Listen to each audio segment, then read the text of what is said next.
Hello നമസ്കാരം. ഭൂമികയിലേക്ക് എല്ലാ മാന്യ പ്രേക്ഷകർക്കും സ്വാഗതം. കണ്ണൂർ ജില്ലയിലെ പുത്തൂർ എന്ന പ്രദേശത്തെ വട്ടപ്പൊയിൽ എന്ന സ്ഥലത്ത് പ്രഭാകരേട്ടന്റെ 3.5 ഏക്കറോളം വരുന്ന കൃഷിയിടത്തിലാണ് ഇന്ന് ഭൂമിക എത്തിച്ചേർന്നിരിക്കുന്നത്.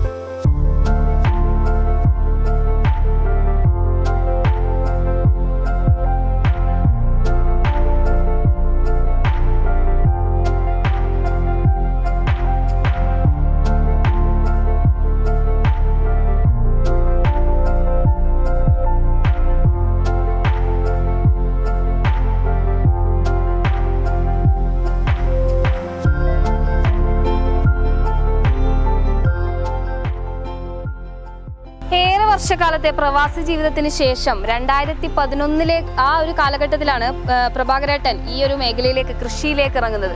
ഇവിടെ ഏകദേശം ഒരു 4 ഏക്കറോളം സ്ഥലമുണ്ട്. വ്യത്യസ്ത ഇനത്തിലെ കൃഷികളുണ്ട്. കവുങ്ങുണ്ട്, വാഴയുണ്ട്. പ്രത്യേകിച്ച് നമ്മൾ കണ്ടുവരുന്നത് സാധാരണ വീട്ടിലൊക്കെ ഒരു 1-2 പപ്പായ നമ്മുടെ വീട്ടിലാവശ്യത്തിന് ഉപയോഗിക്കുന്ന പപ്പായകളല്ലാതെ ഇവിടെ ഏകദേശം 10-60ഓളം പപ്പായകളുണ്ട്. റെഡ് ലേഡി വിഭാഗത്തിൽപ്പെടുന്ന പപ്പായ കൃഷി ഇവിടെ നടത്തുന്നുണ്ട്. പഴവർഗ്ഗങ്ങളിൽ ഏറ്റവും ഔഷധ ഗുണമുള്ള ഒരു വിഭാഗമാണ് പപ്പായ എന്ന് പറയുന്നത്. അപ്പോൾ ശുദ്ധമായ വിഷരഹിതമായ പപ്പായകൾ ഇവിടെ തന്നെ ആൾക്കാർ ഇവിടെ നിന്ന് വാങ്ങുന്നുണ്ട്. മറ്റ് വിപണികളിലേക്കും പ്രഭാകരേട്ടൻ അത് വിൽപ്പന ചെയ്യുന്നുണ്ട്. ഇത്തരം കൃഷികൾ കൂടാതെ മത്സ്യകൃഷിയുണ്ട്, കോഴി ഫാം ഉണ്ട്. അത്തരത്തിൽ ഈ ഏകദേശം ഒരു 4 ഏക്കറോളം വരുന്ന ഈ സ്ഥലം ഇതൊരു പാറപ്രദേശമാണ്. എങ്കിൽ പോലും വളരെ മനോഹരമായിട്ട് ഇതൊരു കൃഷിയിടമാക്കി മാറ്റിയിട്ടുണ്ട് പ്രഭാകരേട്ടൻ.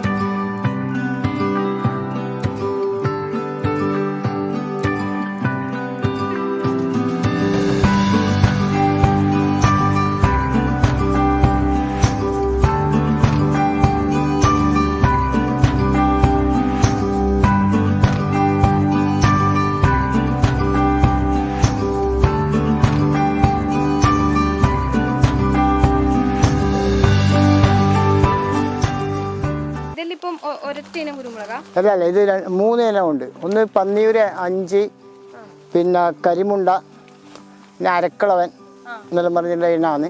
ഇത് ഞാൻ വാങ്ങിച്ചത്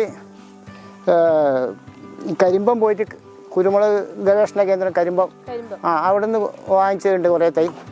പിന്നെ ഞാൻ സ്വന്തമായിട്ട് ഇതിൻ്റെ തല മുറിച്ചിട്ട് നട്ടതുണ്ട്. പിന്നെ കൃഷിഭവൻ തരുന്നതുമുണ്ട്. അങ്ങനെ ഈ മൊത്തത്തിൽ ഈ പറമ്പിൽ ഏകദേശം ഒരു 200-250 കാലോളം വള്ളിയുണ്ട്. ഇത് ഞാൻ പിന്നെ കവുങ്ങിൽ തന്നെ കയറ്റാൻ വേണ്ടിയിട്ട് നട്ടതാണ്. ഇതിപ്പോ ഈ കുരുമുളകിന്റെ പരിചരണവും കാര്യങ്ങളൊക്കെ എങ്ങനെയാണ്? പരിചരണം എന്ന് വെച്ചാൽ നമ്മൾ പുതുമഴ വരുന്നില്ലേ, പുതുമഴ വരുമ്പോൾ നമ്മൾ ഇതിൻ്റെ ചുവടൊന്ന് വൃത്തിയാക്കുക. അതിൻ്റെ ട്രൈക്കോഡർമോ അല്ലെങ്കിൽ കുമ്മായോ ഒരു 1/2 കിലോ വീതം ഓരോന്നിൻ്റെ ചുവട്ടിൽ ഇട്ട് കൊടുക്കുക. ഇട്ട് കൊടുത്തിട്ട് പിന്നെ അത് 2 ആഴ്ച കഴിയുമ്പോൾ നമ്മൾ രാസവളം ചെയ്യുന്നുണ്ട്. രാസവളം യൂറിയ, പൊട്ടാഷ് ഒരു 100 ഗ്രാം വെച്ചിട്ട് ഇട്ട് കൊടുക്കുക. അതിന് ചുവട് കൂടുതൽ നമ്മൾ കളച്ച് മറിച്ചതിൻ്റെ വേര് നശിപ്പിക്കുക. അത് പ്രത്യേകം ശ്രദ്ധിക്കേണ്ട ഒരു കാര്യമാണ്. കുരുമുളകിൻ്റെ ഈ കളക്കൽ ഞാൻ പൊതുവേ ഏത് കൃഷിക്കും കളക്കില്ല. ചുവടൊന്നും അതിൻ്റെ കള കളയിച്ചിട്ട് കുമ്മായ ഇടലാണ്. കിളക്കുന്ന വേര് പൊട്ടിക്കുന്നത് ഇല്ല, ഞാൻ അങ്ങനെ ചെയ്യില്ല. കുരുമുളകിന് പ്രത്യേകം ശ്രദ്ധിക്കണം നമ്മൾ. പിന്നെ കമ്പോസ്റ്റ് ഇട്ടിട്ട് മൂടാം. അതെ, കുരുമുളകിൻ്റെ വളം കവുങ്ങിന് പ്രശ്നമില്ല. ഞാൻ കുരുമുളകും കവുങ്ങും നട്ടു. ഇനി താങ്ങാലും മുരിങ്ങ അങ്ങനത്തെ നട്ടു. ഇപ്പോൾ ഓട്ടോമാറ്റിക് താങ്ങാലും നമുക്ക് പോകും, എന്തായാലും മുരിങ്ങൻ്റെ എല്ലാം പോകും. അത് ഈ നമുക്ക് കെട്ടിക്കൊടുക്കാം. ഒന്ന് കെട്ടിക്കൊടുക്കുക, അല്ലെങ്കിൽ ചിലതന്നെ വള്ളി പടന്നിട്ട് ഇങ്ങനെ കയറിയിട്ടുണ്ട്. ഇപ്പോൾ ചിലത് കാണുന്നില്ല, നല്ല വള്ളിയിലേക്ക് ഇങ്ങനെ കയറി പോയിട്ടുണ്ട്. എല്ലാം കാണുന്നില്ലേ? അപ്പോൾ പ്രത്യേകിച്ച് ഒരു വളമൊന്നും ചെയ്യില്ല. വളം ചെയ്യുമ്പോൾ കവുങ്ങിന് അതിനനുസരിച്ച് കൂടി ചെയ്യും നമ്മൾ. ഒരുമിച്ച് തന്നെ ചെയ്യും. കൂടുതൽ ചെയ്യണം. കുരുമുളകിന് വേണ്ടുന്ന കുരുമുളക് ശേഷം കാൽക്കുലേറ്റ് ചെയ്തിട്ട് തന്നെ എടുക്കും. പിന്നെ കൂടുതൽ കമ്പോസ്റ്റ് തന്നെ ഞാൻ എല്ലാറ്റിനും ഇടല്ലേ. രാസവളം കൊടുക്കലുണ്ട്, എന്നാലും കമ്പോസ്റ്റ്. പിന്നെ മെയിനായിട്ട് കുമ്മായം.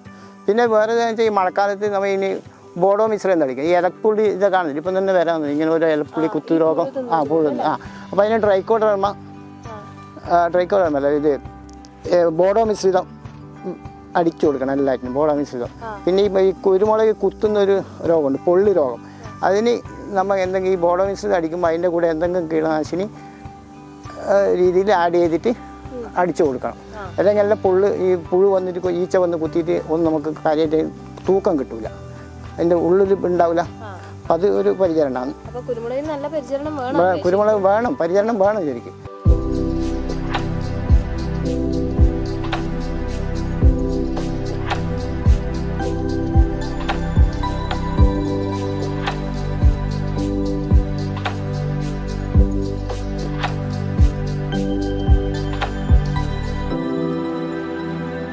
ഇതിപ്പോ ഏകദേശം 10-50 സെന്റിന്റെ അടുത്തുണ്ട്. ഈ കവുങ്ങ് വെച്ച് ഈ പണയുടെ ഉള്ളിൽ ഏകദേശം ഒരു 50 സെന്റ് സ്ഥലമുണ്ട്. കവുങ്ങും വെള്ളരിയും വാഴയാണ് നട്ടത്. അപ്പോൾ ആദ്യത്തെ കൊല്ലം വെള്ളരി തന്നെ നല്ല മാർക്കറ്റ് കിട്ടി എനിക്ക്, നല്ല വിലയും കിട്ടി, നല്ല ഈൽഡും കിട്ടി. പിന്നെ വാഴ 2 കൊല്ലം നേന്ത്ര വാഴ ചെയ്തു. അത് ദിവസം നല്ല ഒരു 300ഓളം വാഴ നട്ടു. ഈ കവുങ്ങിന് ഇടവിളയായിട്ട് തണൽ കിട്ടാൻ വേണ്ടി. അപ്പോൾ അത് ദിവസം ഒരു വാഴ ദിവസം ഒരു 20, 18, 20 അങ്ങനെ കിട്ടി. ഇതിപ്പോ 10-300ഓളം കവുങ്ങുണ്ട്. വിളവ് ആവറേജ് ഒരു 3 കൊല ഏകദേശം ഒരു ആവറേജ് ഉണ്ട്. ഒരു കൊലയിൽ ഏകദേശം ഒരു 250 അടക്കയോളം ഉണ്ടാവും. പിന്നെ ഒരു കിലോ അടക്കൊക്കെ ഏകദേശം അടക്ക 1 കിലോക്ക് ഒരു 150 അടക്കയോളം വേണം. അപ്പോൾ ആവറേജ് ഒരു 3-3.5 കിലോ 3 കിലോ എങ്കിലും നമുക്കൊരു കവുങ്ങ് കിട്ടും, ഒരു സമയത്ത് കിട്ടും. അപ്പോൾ എല്ലാം ഒരേമാതിരി കായ്ക്കണമെന്നില്ല. ചിലത് കായ്ക്കും, ചിലപ്പോൾ ഈ കൊല്ലം കായ്ച്ചാൽ ചിലപ്പോൾ അടുത്ത കൊല്ലം കായ്ക്കില്ല. ആവറേജ് ഞാൻ പറഞ്ഞത് ഇതിൽ മോഹിത് നഗറാണ് ഇതിനകത്ത് കൂടുതലുള്ളത്. മോഹിത് നഗർ ഇതിനെ മോഹിത് നഗറാണ്. കുറച്ച് മംഗളിയുണ്ട്, പിന്നെ കൂടുതലും മോഹിത് നഗറാണ് ഉള്ളത്. ഒരു 4 മാസം നട്ടിട്ട് കൂടി പകൽ 4 മാസം കഴിയുമ്പോൾ നമുക്ക് കിട്ടുന്നത് വെച്ചാൽ 4 ഇല പ്രായത്തിൽ നമ്മൾ കൊണ്ട് നടുന്നത്. അത് അതിമഴക്ക് നടാൻ പാടില്ല. ഒരുവിധം മഴയില്ലാത്ത സമയത്ത് ഈ അതിമഴ കഴിഞ്ഞിട്ടാകുമ്പോൾ നമ്മൾ നടുന്നത്. അല്ല പിന്നെ ഈ കുണ്ടിൽ വെള്ളം നിന്നാൽ ഇത് ചീഞ്ഞു പോകുന്നതുകൊണ്ടാണ് അങ്ങനെ നടുന്നത്. ഏകദേശം ഈ 3.5-4 ഏക്കറുള്ള സ്ഥലത്ത് എല്ലാ സ്ഥലവും അതായത് പുതിയ മെത്തേഡുകളിലൂടെ അങ്ങനെ ഉപയോഗിച്ചത്. അതായത് ഡ്രിപ്പ് ഇറിഗേഷൻ അതെല്ലാം ആയതുകൊണ്ട് എനിക്ക് അങ്ങനെ ചെയ്യാൻ പറ്റുന്നത്. ഐഡിയകൾ കൊണ്ടുവന്നു. അതെ തീർച്ചയായിട്ടും ഐഡിയ തന്നെ. മെയിനായിട്ട് ഇതിനുള്ള വേണ്ടത് നമുക്ക് നല്ല ഈൽഡ് ഇടാൻ നല്ല സൂര്യപ്രകാശവും ജലസേചനമാണ് വേണ്ടത്. അത് രണ്ടും നമുക്ക് കൊടുക്കാൻ കഴിയുമെങ്കിൽ ഏത് കൃഷിയും മെച്ചമായിട്ടാണ് എവിടെയാക്കാം.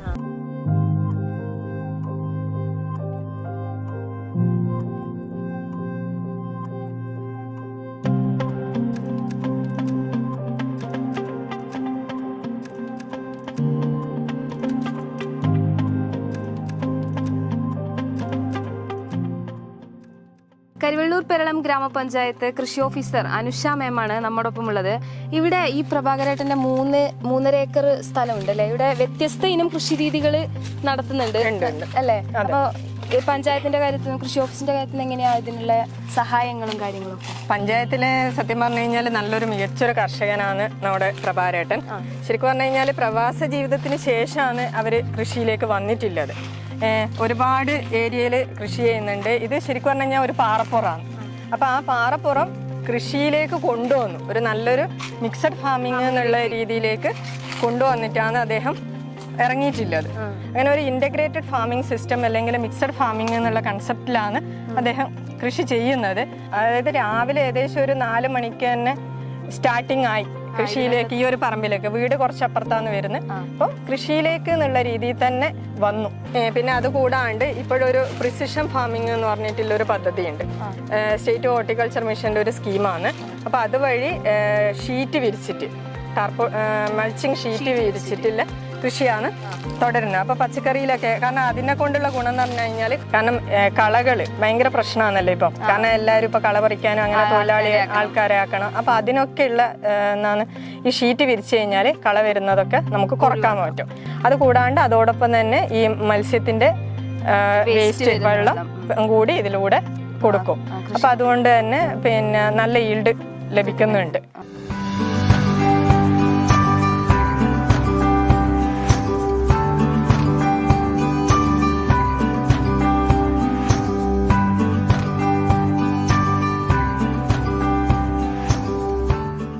പൊതുവെ ഇപ്പോൾ പപ്പായകൾ വരുമ്പോൾ നമ്മുടെ വീട്ടാവശ്യത്തിന് മാത്രമല്ലേ ഓരോ 1-2 അങ്ങനെ മാത്രമല്ലേ ഉണ്ടാവാറ്? ഇതിപ്പോൾ ഒരു പപ്പായ കൃഷി എന്ന് പറയുമ്പോൾ എവിടുന്ന് അതിൻ്റെ വിത്തും കാര്യങ്ങളൊക്കെ? ഈ വിത്തായിട്ട് നടയില്ല, ഞാൻ തൈ വാങ്ങിച്ചിട്ടാണ് നടുന്നത്. ഇതിൻ്റെ ഒരു പ്രചോദനം എന്ന് വെച്ചാൽ ഈ കൃഷിഭവൻ ഇടയ്ക്കിടയ്ക്ക് ഒരു ഇയർലി അല്ല ഒരു 5 തൈയെല്ലാം കൊടുക്കും. അപ്പോൾ അത് നട്ടിട്ടാകുമ്പോൾ എനിക്ക് വിൽക്കാണ്ട് ഒരു ഇത് തോന്നി. കൊടുക്കുമ്പോൾ ആൾക്കാർ എടുക്കുന്നുണ്ട്. അപ്പോൾ അതുകൊണ്ടാണ് ഞാൻ ഇത് കുറച്ച് വിപുലീകരിച്ച് ആദ്യം ഒരു 100 മരം നട്ടു. അത് വലുതായി, അത് ഏകദേശം അതിൻ്റെ പിടുത്തം കഴിഞ്ഞു. പിന്നെ കൃഷിഭവൻ പറഞ്ഞിട്ട് തന്നെയാണ് ഇത് ഇത്രയും ഒരു 50-60 മരം ഇപ്പം നട്ടിട്ടുള്ളത്. ഇപ്പോൾ ഏകദേശം ഇന്ന് ഒരു 100 പഴത്തിൽ മേലെ നമുക്ക് ഇന്ന് ഈൽഡ് ഉണ്ട് ഒരു മരത്തിൽ. അപ്പോൾ ഒരു കായെന്ന് ഏകദേശം ഒരു 1.5 കിലോ 2 കിലോ ഉണ്ടാവും. അപ്പോൾ ഞാൻ ഏകദേശം വില കുറച്ചിട്ടാണ് കൊടുക്കുന്നത്. ഓപ്പൺ മാർക്കറ്റിൽ 60 ഉറുപ്പിൻ്റെ ഇനി കിലോന് വില. അത് തമിഴ്നാട്ടിൽ നിന്നെല്ലാം വരുന്നത്. ഇത് നമുക്കിപ്പോൾ ഞാൻ കൊടുക്കുന്ന 25 ഉറുപ്പിയൊക്കെ ഷോപ്പ് കൊടുക്കുക. അവർ 40 ഉറുപ്പ്യ തോല് അവർ വിൽക്കും. പിന്നെ നമ്മൾ നാട്ടിൽ മുമ്പേ ഞാൻ പയ്യന്നൂരാണ് കൊണ്ടുപോകും. ഒന്നരാടെ പയ്യന്നൂർ 50 കിലോ എൻ്റെ വണ്ടിയിൽ തന്നെ ഞാൻ കൊണ്ടുപോകും. ഇപ്പോൾ എനിക്ക് ഇവിടെ കരുവള്ളൂരിൻ്റെ 2 ഷോപ്പ് അവിടെ തന്നെ ഇപ്പോൾ മാർക്കറ്റായി. അതുകൊണ്ട് എനിക്ക് പയ്യന്നൂരേക്ക് ഓടേണ്ട കാര്യമില്ല. പപ്പായയിലെ വിത്ത് എന്ന് പറയുമ്പോൾ ഇത് ഒറ്റ ഇനം വിത്താണോ അതോ വ്യത്യസ്ത ഇനം വിത്ത്? ഇത് റെഡ് ലേഡി വന്നിട്ട് നമ്മളിപ്പം റെഡ് ലേഡി ഈ ഒരു ഇനമാണ്. അപ്പം അതിൽ വ്യത്യസ്ത ചില പഴം കാണും ചുവപ്പ് ഉണ്ടാവും, ഉള്ളിൽ ചുവപ്പുണ്ടാവും, ചിലത് മഞ്ഞയായിരിക്കും. അപ്പോൾ റെഡ് ലേഡി വന്നിട്ട് നമ്മൾ നഴ്സറിയിൽ നിന്ന് മേടിക്കുന്നത്.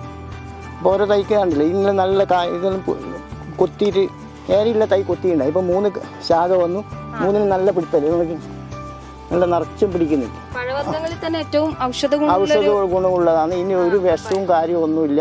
മറ്റു പഴങ്ങളനുസരിച്ച് നോക്കുമ്പോൾ വിഷം അടിക്കേണ്ട കാര്യമോ അങ്ങനെ ഒന്നുമില്ല. പിന്നെ ഇതിനൊരു ഫംഗൽ രോഗം ഉണ്ടാവില്ല ചെറിയ ഒരു, അതേ ഇനി കാര്യമായിട്ട് സൂക്കേടുള്ളൂ. അപ്പോൾ ഞാൻ കൃഷി മേഡത്തോട് വിളിച്ച് ചോദിച്ചാൽ അവരെന്താ അതിൻ്റെ പ്രതിവിധി ചെയ്യേണ്ടതെന്ന് വെച്ചാൽ അവർ പറഞ്ഞു തരും. മണ്ണിര കമ്പോസ്റ്റ് തന്നെ. അത്യാവശ്യം ഞാൻ ചിലപ്പോൾ പത്രപോഷണം എന്ന് പറഞ്ഞിട്ട് ഈ ഇലക്ക് സ്പ്രേ ചെയ്ത് കൊടുക്കും. പത്രപോഷണം ചില ഇലക്ക് ഡയറക്റ്റ് കൊടുക്കുന്ന ഒരു ഇതുണ്ട്, പത്രപോഷണം എന്ന് പറയും. നമ്മൾ മുരട്ടിട്ട് കൊടുക്കുന്നില്ലേ, അതിന് അതിപ്പോൾ 2 ആഴ്ച കൂടുമ്പോൾ സൂക്ഷ്മ മൂലകങ്ങൾ നമ്മളിപ്പോൾ ഒന്നിപ്പോൾ ആ പാപ്പായാണ് ബോറോണിൻ്റെ കുറവാണെന്ന് ഇപ്പം മേഡം പറഞ്ഞത്. ഞാൻ ചോദിച്ചിട്ടാണ് മേഡത്തോട്. അപ്പോൾ ഇപ്പം മേഡം പറഞ്ഞു ബോറോഡെക്സിൻ്റെ കുറവാണ്. അങ്ങനെ എന്തെങ്കിലും ഉണ്ടെങ്കിൽ നമ്മൾ ഇനി പത്രപോഷണം ചെയ്യും. എന്നാൽ വേഗം എളുപ്പം കിട്ടാൻ വേണ്ടിയിട്ട് ഞാൻ ഇത് ആദ്യം മാർക്കറ്റ് ചെയ്യുമ്പോൾ എന്നോട് പറഞ്ഞു ഇത് മഞ്ഞില്ല ഇതെല്ലാം പറഞ്ഞു. മറ്റേ വെറും ഓപ്പൺ മാർക്കറ്റിൽ അപ്പോൾ അവർ പറയാൻ ചെയ്ത്. അപ്പോൾ ഞാൻ അന്വേഷിച്ചു എന്താ അതിൻ്റെ ഗുണം. അപ്പോൾ കൃഷിഭവനിൽ ചോദിച്ചു. അപ്പോൾ അവർ കാർബൈഡ് അടിച്ചിട്ടാണ് സാധാരണ ഈ പഴം പൊഴിപ്പിക്കുന്നത്. അപ്പോൾ നമുക്കത് ചെയ്യാൻ പറ്റില്ലല്ലോ. അപ്പോൾ എന്നോട് പറഞ്ഞു മാക്സിമം ഈ കളർ വന്നിട്ട് പറിച്ചാൽ മതി. പിന്നെ അഥവാ ഇല്ലാത്തതെങ്കിൽ നമ്മൾ ന്യൂസ് പേപ്പറിൽ അതൊന്ന് റാപ്പ് ചെയ്ത് വെച്ചാൽ പിറ്റേന്നേക്ക് നല്ല കളർ വരും. ഞാൻ വലിയ സൈസിൽ ഫുൾ മഞ്ഞയായിട്ട് കാണുന്നത്. അത് 2 ആഴ്ച കൂടി അത് കേടാവില്ല. നമ്മൾ 3-ാമത്തെ ദിവസം ചെറിയൊരു ഫംഗൽ വരും. നമ്മൾ കെമിക്കലില്ല.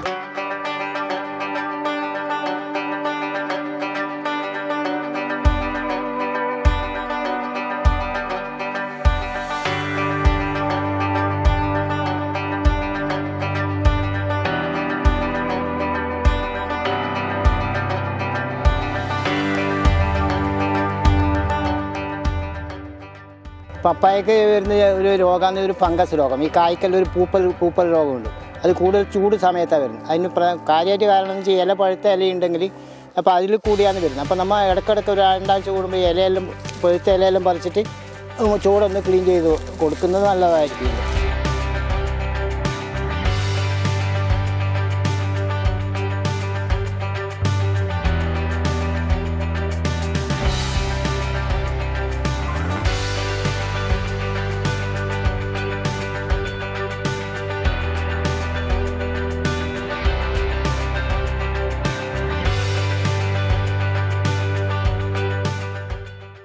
അപ്പോൾ വീട്ടിലെ ജോലികളൊക്കെ കഴിഞ്ഞാൽ ചേച്ചിയും ഇവിടെ തന്നെയാണ് അല്ലേ രാവിലെ മുതലേ? ചേട്ടൻ്റെ വൈഫ് പേരെന്താ?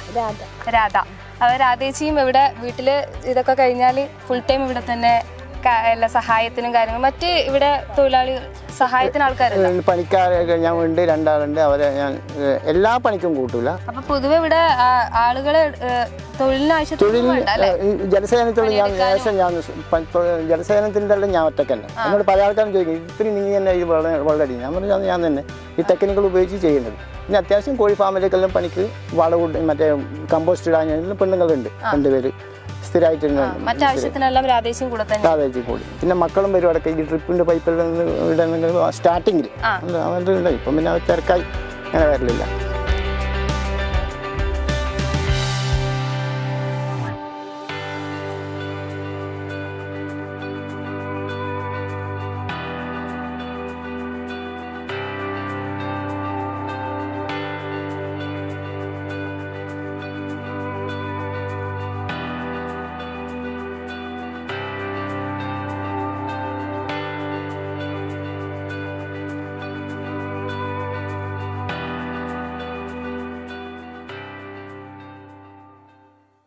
ഇപ്പോൾ ഇവിടെ കൃഷിക്ക് ആവശ്യമായ വിത്തിനങ്ങൾ വ്യത്യസ്ത വിത്തിനങ്ങൾ കൃഷിഭവനിൽ നിന്ന് കൊടുക്കുന്നുണ്ട്. അതുപോലെ തന്നെ കർഷകന് വേണ്ട നിർദ്ദേശങ്ങളും കാര്യങ്ങളൊക്കെ കൊടുക്കുന്നുണ്ടല്ലോ. അപ്പോൾ അത് കൂടാതെ സബ്സിഡി ധനസഹായം അത്തരത്തിൽ എന്തെങ്കിലും സഹായങ്ങൾ ഭാഗത്തുനിന്നുണ്ടോ? കൃഷി വകുപ്പിൻ്റെ ഒരുപാട് പദ്ധതികൾ വരുന്നുണ്ട്. അപ്പോൾ ഓരോ കർഷകനും അവരുടെ വിളക്കനുസരിച്ചിട്ടും അല്ലെങ്കിൽ ആ കൃഷി ഫീൽഡ് എങ്ങനെയാണെന്ന് അതിനനുസരിച്ചിട്ടായിരിക്കും ധനസഹായങ്ങൾ വരുന്നത്. അപ്പോൾ കൃഷി വകുപ്പിൻ്റെ ഒരു ബൃഹത്തായ പദ്ധതിയാണ് ഫാം പ്ലാൻ ബേസ്ഡ് അഗ്രികൾച്ചർ എന്ന് പറയുന്ന ഒരു പുതിയ പദ്ധതി. അതിലെന്ന് വെച്ച് കഴിഞ്ഞാൽ ഒരു കർഷകൻ്റെ ഫാം എങ്ങനെയാണെന്നൊരു മോഡൽ ഫാമായിട്ട് നമുക്ക് മറ്റുള്ളവർക്ക് എങ്ങനെ അതൊരു കാണിച്ചു കൊടുക്കാൻ പറ്റും, ഏത് രീതിയിൽ കൃഷി ചെയ്ത് കഴിഞ്ഞാൽ കർഷകൻ അതൊരു ആദായത്തിലേക്ക് എത്തും, ആ രീതിയിലേക്ക് ആ ഒരു പ്ലോട്ടിനെ മൊത്തത്തിൽ ഇപ്പോൾ 1 ഏക്കർ സ്ഥലം ഉണ്ടെങ്കിൽ ആ 1 ഏക്കർ ഭൂമിയും എങ്ങനെ നമുക്ക് കൃത്യമായി കൃഷി ചെയ്ത്, അതായത് സ്പേസിങ്ങിനും ശാസ്ത്രീയമായിട്ടും എങ്ങനെ നമുക്കത് കൊണ്ടുപോകാൻ പറ്റും, ആ രീതിയിൽ നമ്മുടെ പുറമേയുള്ള മറ്റുള്ളവർക്ക് മാതൃകയായി കാണിക്കാൻ വേണ്ടിയിട്ടുള്ളൊരു പദ്ധതിയാണ് ഫാം പ്ലാൻ അഗ്രികൾച്ചർ എന്ന് പറയുന്ന പദ്ധതി. അപ്പോൾ അതിൻ്റെ ഒരു ഗുണഭോക്താവ് കൂടിയാണ്. അതിൽ നമ്മൾ ഈ ഫീൽഡ് നോക്കുന്ന സമയത്ത് അവിടെ എന്താണോ കർഷകന് ആവശ്യം, അപ്പോൾ ആ രീതിയിൽ അവർക്ക് ആവശ്യം, ഇപ്പോൾ ചിലപ്പോൾ ഇവർക്ക് ആവശ്യം വരിക കുറേ സാധനങ്ങൾ കൊണ്ടുപോകാൻ വേണ്ടിയിട്ട് ഒരു വീൽ ബാരോ ആയിരിക്കും. അപ്പോൾ അത് നമുക്ക് ആ ഒരു പദ്ധതി പ്രകാരം നമുക്ക് കൊടുക്കാൻ പറ്റും. അല്ലെങ്കിൽ നമുക്കിവിടെ ഇവർക്ക് കുരുമുളകുണ്ട്, അത് ഉണക്കാൻ വേണ്ടിയിട്ട് ടാർപോളിൻ ഷീറ്റ് ഇല്ല, അപ്പോൾ ആ രീതിയിൽ നമുക്ക് ടാർപോളിൻ ഷീറ്റ് നമുക്ക് കൊടുക്കാൻ പറ്റും. അല്ലെങ്കിൽ അവിടെ നമുക്ക് ഒരു ഫീൽഡ് ഒന്നും ചെയ്യാതെ കിടക്കുന്നുണ്ട്, അവിടെ നമുക്ക് പച്ചക്കറിയോ അല്ലെങ്കിൽ വേറെ ഏതെങ്കിലും വിള നമുക്ക് ചെയ്യാൻ പറ്റും, കവുങ്ങോ എന്താണെന്ന് വെച്ചാൽ, അപ്പോൾ അതിനുള്ള തൈകൾ നമുക്ക് ആ പദ്ധതി പ്രകാരം നമുക്ക് കൊടുക്കാൻ പറ്റും. അപ്പോൾ ആ രീതിയിൽ നമുക്ക് സബ്സിഡി കൊടുക്കാൻ പറ്റും. പച്ചക്കറി വികസന പദ്ധതിയിൽ ഉൾപ്പെടുത്തിയിട്ട് നമുക്ക് കർഷകന് പന്തലിലുള്ള ചെയ്യുന്ന പച്ചക്കറിക്ക് 1 ഹെക്ടറിന്, അതായത് 250 സെൻറ്റിന് നമുക്ക് 25,000 രൂപ വരെ നമുക്ക് കൊടുക്കാൻ പറ്റും.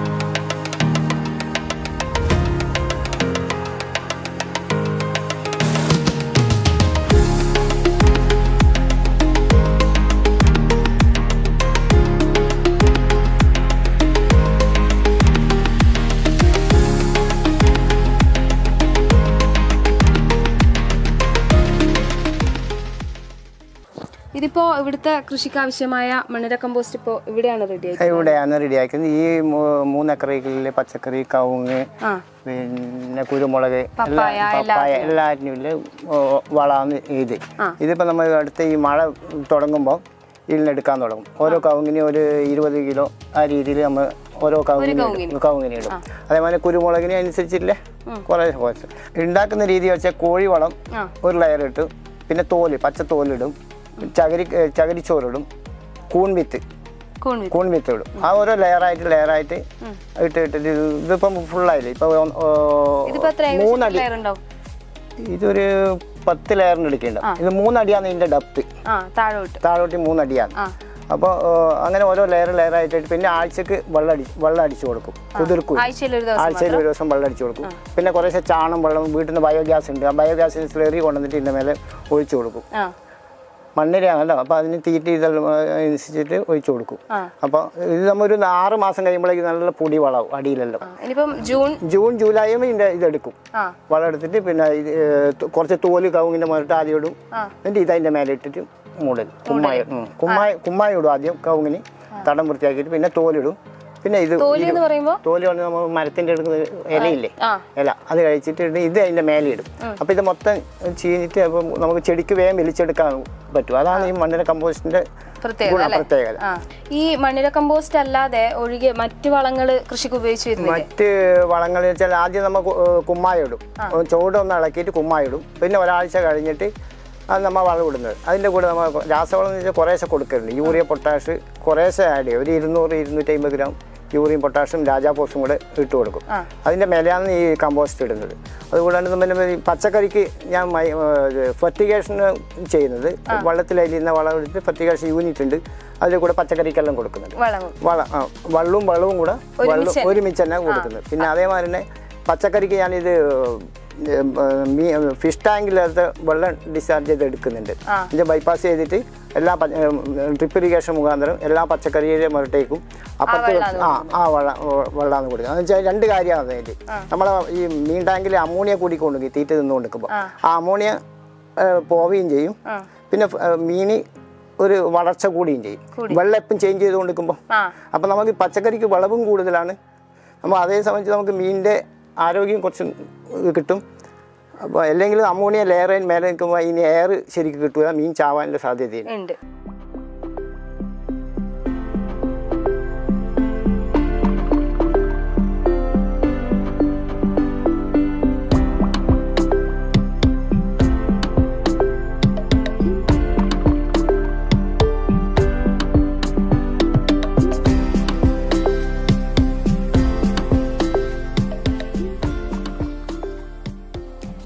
ഏതിനത്തിൽപ്പെട്ട ഇത് മത്സ്യമാണ്?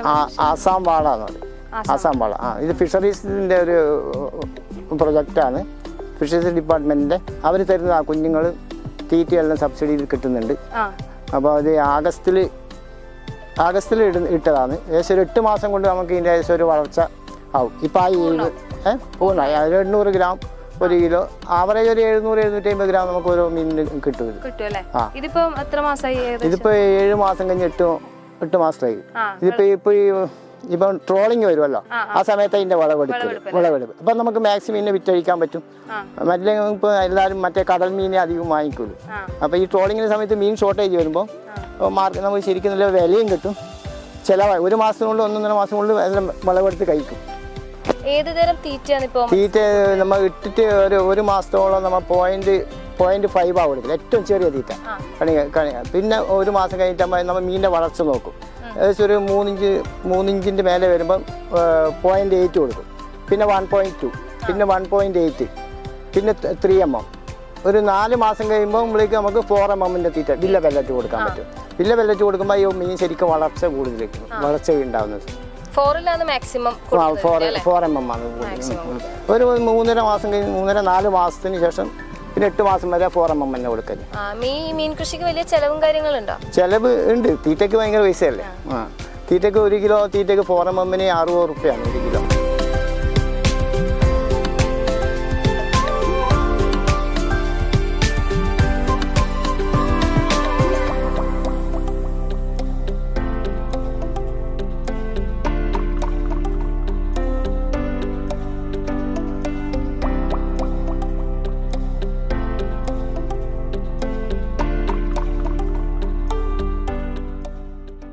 ഇതിപ്പോ ഏത് തരം കൃഷി രീതിയാണ്? ഇത് പ്ലാസ്റ്റിക് മൾച്ച് ചെയ്തിട്ടുള്ള ഒരു പ്രിസിഷൻ ഫാമിംഗ് എന്ന് പറയുന്നത്. ശരിക്കും പ്രിസിഷൻ ഫാമിംഗ് എന്നുവെച്ചാൽ നമ്മൾ മണ്ണ് വളവും കുമ്മായെല്ലാം ഇട്ടിട്ട് ഈ വരമ്പുണ്ടാക്കിയിട്ട് പിന്നെ ഇതിൻ്റെ മേലെ ഷീറ്റ് വിരിക്കുന്നു. അപ്പോൾ നമുക്ക് പ്ലാസ്റ്റിക് മൾച്ച് ചെയ്ത് കൃഷി ചെയ്യാൻ 2-3 ബെനിഫിറ്റ് ഉണ്ടെന്ന്. ഒന്ന്, നമുക്ക് കള വരുന്നില്ല. പിന്നെ ജലം ബാഷ്പീകരിച്ച് പോകുന്നില്ല. എന്ന് വെച്ചാൽ നമുക്ക് ചെടിക്ക് ആവശ്യമില്ല എപ്പോഴും ജലമുള്ള എപ്പോൾ ഈർപ്പം കിട്ടും. അപ്പോൾ ഈർപ്പം കിട്ടുമ്പോൾ നമുക്ക് ചെടിക്ക് വളർച്ച നല്ല കൂടുതൽ കിട്ടും. അപ്പോൾ വേറെ ഒന്നുണ്ട് വെച്ചാൽ ഈ ഫോട്ടോസിന്തറ്റിക് പറഞ്ഞൊരു പരിപാടി. ഇപ്പോൾ ഇതിൽ ഷീറ്റിൽ സൂര്യപ്രകാശം അടിക്കുമ്പോൾ അത് മേലേക്കുള്ള ആ ഒരു മെത്തേഡ്. അപ്പോൾ അതെല്ലാം കൂടുമ്പോൾ ഈ ചെടിക്ക് നല്ല വളർച്ചയുണ്ടാകും, ഈൽഡും കൂടുതലാണ്. പിന്നെ ലേബർ ചാർജ് പൊതുവേ കുറവാണ്. വളപ്രയോഗം ഉണ്ട്. ഇടയ്ക്ക് പത്രപോഷണം എന്ന് പറഞ്ഞിട്ട് വെള്ളത്തിലെ കൂടെ വെള്ളത്തിന് സ്പ്രേ ചെയ്ത് കൊടുക്കുന്നുണ്ട്. പിന്നെ ഫെർട്ടിഗേഷൻ അത് ആഴ്ചക്ക് ഒരു ദിവസം ഏതെങ്കിലും സൂക്ഷ്മ മൂലകങ്ങൾ നമ്മൾ ബെഞ്ചുറി യൂണിറ്റ് ഉണ്ടാകും. അത് ബക്കറ്റിൽ കലക്കി വെച്ചാൽ നമുക്ക് ഇതിൻ്റെ എല്ലാവരും നമ്മളത്തേക്കും വന്നോളൂ. ഈ കൃഷി രീതിയിൽ നമുക്കൊരു മെയിൻ കൃഷി നമ്മളിപ്പോൾ വണ്ട നട്ടു. ഇപ്പം 2 സൈഡിലായിട്ട് നമ്മൾ ഈ ഹോള് കാണുന്നില്ലേ, അത് ഇടവേളയായിട്ട് ചീര. കഴിഞ്ഞ പ്രാവശ്യം ഞാൻ ഫുൾ ചീര നട്ടു. ഇതിനകത്ത് നല്ല ഈൻ്റെ നല്ല വളർച്ചയുണ്ട്. 25 ദിവസം മുതൽ 28-30 ദിവസം വരെ തന്നെ നമുക്ക് ഒരുവിധം ആവറേജ് ഒരു 15-20 തൈ തന്നെ 1 കിലോൻ്റെ അടുത്ത് നമുക്കൊരു അതിൻ്റെ വളർച്ചയുണ്ട്. അപ്പോൾ ഒന്നായി മഴക്കാലത്ത് വളർച്ച കൂടുന്നു. പിന്നെ ഈ സിസ്റ്റം ആയതുകൊണ്ട് അതിന് എപ്പോഴും ആവശ്യമില്ല ജലം കിട്ടും, വളർച്ചയും കൂടുതലാണ്. ഇതിപ്പം വീട് തന്നെ വിത്തെടുത്ത് പിന്നെ നഴ്സറി ചെയ്യുന്നുണ്ടോ? വീട് തന്നെ ഞാൻ നഴ്സറി ആക്കുന്നുണ്ട്. ഇപ്പം തൈ വിത്ത് പാകിയിട്ട് ഞാൻ വീട് തന്നെ മുളപ്പിച്ചിട്ട് ഇടുന്ന നടലാണ്.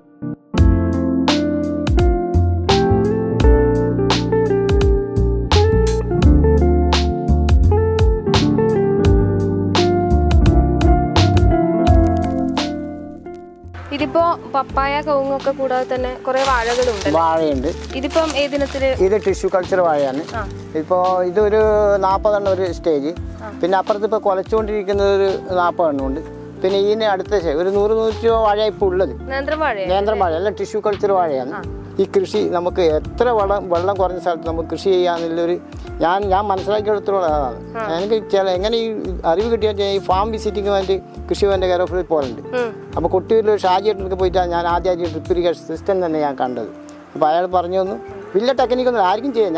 ഞാൻ പറഞ്ഞു കൊടുത്തിട്ട് ഇപ്പോൾ കുറേ ആൾ ചെയ്തിട്ടുണ്ട് ഇതേ സിസ്റ്റത്തിൽ ഡ്രിപ്പ് ഇറിഗേഷൻ. എന്നുവെച്ചാൽ ഒന്നാമത് ഇതിൻ്റെ ബെനിഫിറ്റ് വെച്ചാൽ സമയം ലാഭം, വെള്ളം കുറച്ചേ വേണ്ടു, ആവശ്യമില്ല വെള്ളം ഒരു തൈക്ക് കിട്ടും. ഇതിലൊന്നും ഉണ്ടാവും. ഇപ്പം ഡ്രിപ്പ് ഇറിഗേഷൻ കാണുമ്പോൾ ഒന്നും ഉണ്ടാവില്ല, പക്ഷെ ഇതിന് വേണ്ടുന്ന വെള്ളം ഇതിനുണ്ടാവും. ചോട് ഞാൻ ഡ്രൈ ആയിട്ട് കിടക്കും. പക്ഷെ നമ്മൾ മണ്ണിലേക്ക് ഇതിൻ്റെ ഈർപ്പം എപ്പോഴും ഉണ്ടാവും. പിന്നെ വളർച്ച കാണുന്നില്ലേ, നല്ല ഇതല്ലേ. ചിലവർക്കാണെങ്കിൽ ഒഴിച്ചു കൊടുത്താലേ തൃപ്തി വരുള്ളൂ. പക്ഷെ ആ കൺസെപ്റ്റ് മാറണം എന്നാണ് നമ്മൾ പറയുന്നത്. കാലം മാറുന്നതിനനുസരിച്ച് ജലത്തിന്റെ ക്ഷാമം വരുമല്ലോ. അപ്പൊ ഞാൻ പറഞ്ഞിട്ടുണ്ട്, ഇപ്പൊ കുറെ ആള് ഒരു 6-7 കർഷകർ ഈ സിസ്റ്റം ചെയ്തിട്ടുണ്ട്, അവർ സക്സസ് ആയിട്ടുണ്ട്. ഇതിപ്പോ ഏത് മണ്ണിലും കൃഷി ചെയ്യാൻ, ഏത് മണ്ണിലും വേണ്ട. നമുക്ക് വെള്ളത്തിന്റെ ക്ഷാമം നമുക്ക് വളരെ കുറച്ച്. മറ്റേത് നമ്മൾ ഒഴിച്ചു കൊടുക്കുമ്പോൾ 90% ജലം നഷ്ടമാണ് വരുന്നത്, 10% അതിന് കിട്ടുന്നത്. ഇത് ഈ രീതി ചെയ്യുമ്പോൾ നമുക്ക് 100% നമുക്ക് ജലം നഷ്ടപ്പെട്ടു പോകുന്നില്ല. പാറപ്രദേശം ആയതുകൊണ്ട് തന്നെ ഈ കാട്ടുപന്നി, മയിലും അത്തരത്തില് ശല്യം ഒരുപാടുണ്ട്. കാട്ടുപന്നിന്റെയും കുരങ്ങിന്റെ മയിലിന്റെ അതിന്റെയൊക്കെ ഒരുപാട് പ്രശ്നം അതൊരു സൈഡിലുണ്ട്. പക്ഷെ അതിനെയൊക്കെ അതിജീവിക്കാൻ വേണ്ടി ഞാൻ നമ്മളെ നാടൻ നായിനെ 2-3 പോറ്റുന്നുണ്ട്. രാത്രി ആകുമ്പോൾ അഴിച്ചു വിടും. അപ്പോൾ 1-2 അതിന്റെ കരച്ചിൽ എവിടെ നിന്ന് കേട്ടാലും നായ അവിടെ എത്തും. പെനക്കി ബോർഡർ പ്രത്യേകിച്ച് എനിക്കൊരു ശല്യം ഇതുവരെ അങ്ങനെ അനുഭവപ്പെട്ടില്ല. ഇല്ല സഹായിയായിട്ട് നായി ഉണ്ടായതുകൊണ്ട് അത് നാടൻ നായിയാണ്. മറ്റേ വില്ല നായിനെ ഞാൻ പോറ്റില്ല. എന്ന് വെച്ചാൽ അതിന് അസുഖം കൂടുതലായിരിക്കും, പ്രതിരോധ ശക്തി കുറവായിരിക്കും, ചികിത്സ നോക്കണം. ഇതൊന്നുമില്ല. നമുക്ക് നാടൻ നായി വെച്ചാൽ ഞങ്ങൾക്ക് 2-3 ഉണ്ട്. അപ്പം അതിന് ആവശ്യമില്ല ഭക്ഷണം ഞാൻ വീട്ടിൽ നിന്ന് പാകം ചെയ്ത് കൊണ്ടു കൊടുക്കും. പിന്നെ അതുകൊണ്ട് എനിക്ക് ഈ മയിലിന്റെ കാട്ടുമൃഗങ്ങളുടെ ശല്യം പൊതുവേ കുറവാണ്.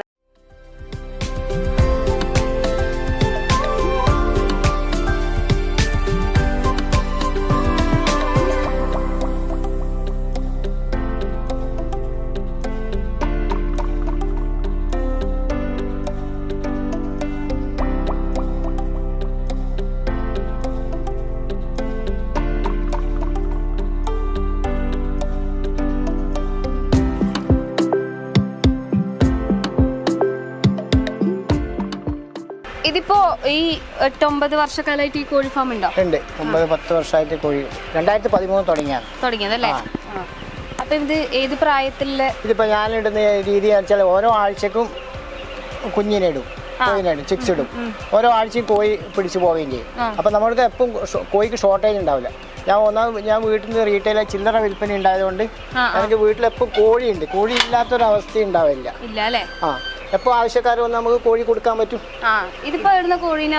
ഇതിപ്പോ കൊടക്കാട് നമുക്ക് ഒരു ഏജന്റ് ഉണ്ട്, അവിടെ നിന്ന് കോഴീനെ കൊണ്ടുവരുന്നത്. ഒരു തമിഴ്നാട്ടിൽ നിന്ന് ഇന്നലെ വന്ന കോഴി ഇപ്പം ഇന്ന് നമ്മൾ പറഞ്ഞാൽ നാളെ രാവിലത്തെ ആകുമ്പോൾ ചിക്സ് എത്തും.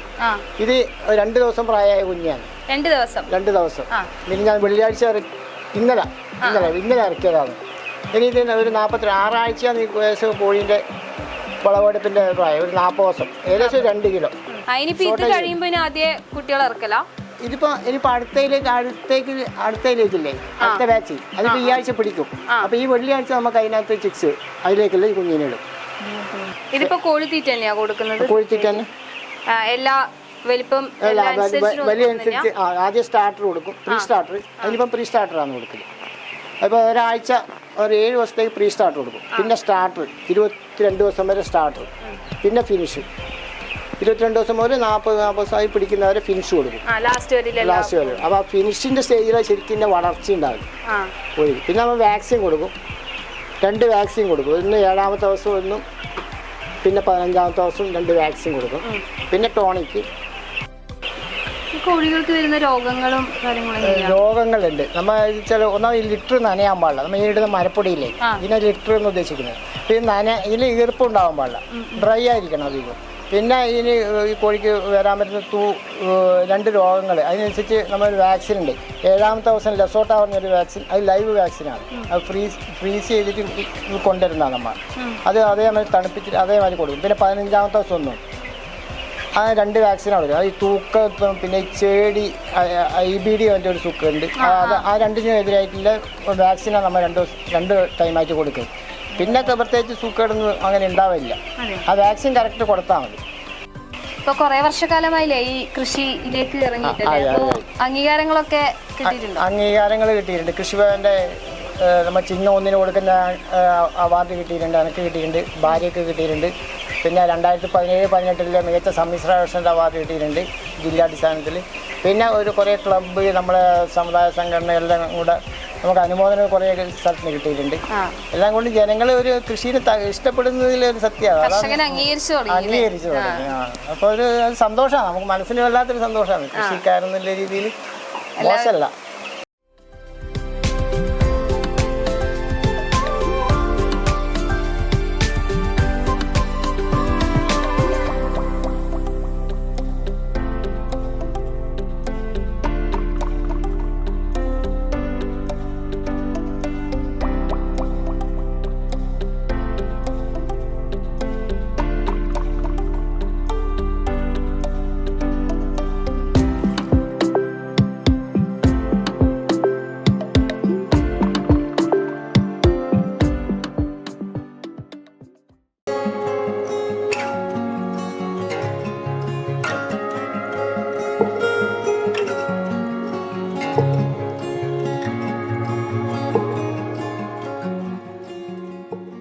ഭൂമികയുടെ ഇന്നത്തെ എപ്പിസോഡ് ഇവിടെ വെച്ച് അവസാനിക്കുകയാണ്. മറ്റൊരു കർഷകന്റെ പുതിയ വിശേഷങ്ങളുമായി അടുത്ത എപ്പിസോഡിൽ കാണുന്നവരേക്കും ബൈ.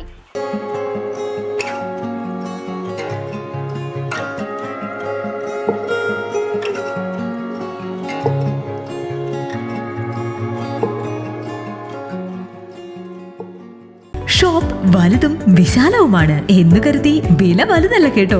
സെലക്ഷന്റെ കാര്യമോ ഒന്നും പറയുകയേ വേണ്ട. എല്ലാ ബ്രാൻഡഡ് കമ്പനികളുടെയും ഉൽപ്പന്നങ്ങൾ കമ്പനി നൽകുന്ന എല്ലാ ആനുകൂല്യങ്ങളോടെയും വിശ്വസിച്ച് വാങ്ങാം. സ്കൂൾ കോളേജ് ബാഗുകൾക്ക് മാത്രമായി എക്സ്ക്ലൂസീവ് ഷോറൂം.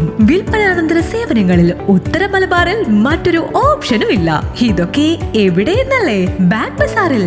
അല്ല പിന്നെ, ഉത്തര മലബാറിലെ ഏറ്റവും വലിയ ബാഗ് ഷോറൂം. ഒപ്പം റെയിൻ കോട്ടുകൾ, കുടകൾ, വാട്ടർ ബോട്ടിലുകൾ, ടിഫിൻ ബോക്സുകൾ തുടങ്ങി എല്ലാം ബാഗ് ബസാറിലുണ്ട്. 30 വർഷത്തിന്റെ പ്രൗഢ പാരമ്പര്യവുമായി പയ്യന്നൂരിൽ ഞങ്ങൾ ഈ അധ്യയന വർഷത്തെ വരവേൽക്കാൻ ഒരുങ്ങിക്കഴിഞ്ഞു. ഇല്ലാത്ത ഓഫറുകളുടെ ഓൺലൈൻ കെണിയിൽ കുരുങ്ങേണ്ട. നേരെ വേഗം ബാഗ് ബസാറിലേക്ക് വന്നോളൂ. ഇഷ്ടമുള്ള ബ്രാൻഡുകൾ മിതമായ നിരക്കിൽ തിരഞ്ഞെടുത്തോളൂ. Bag bazaar near hotel top star, old bus stand, main road, Payyanur. Mobile 9895111161 and 9072702082. Bag Bazaar, Balaji Tower opposite Grand Tejas, New Bus Stand, Payyanur. 9946747570.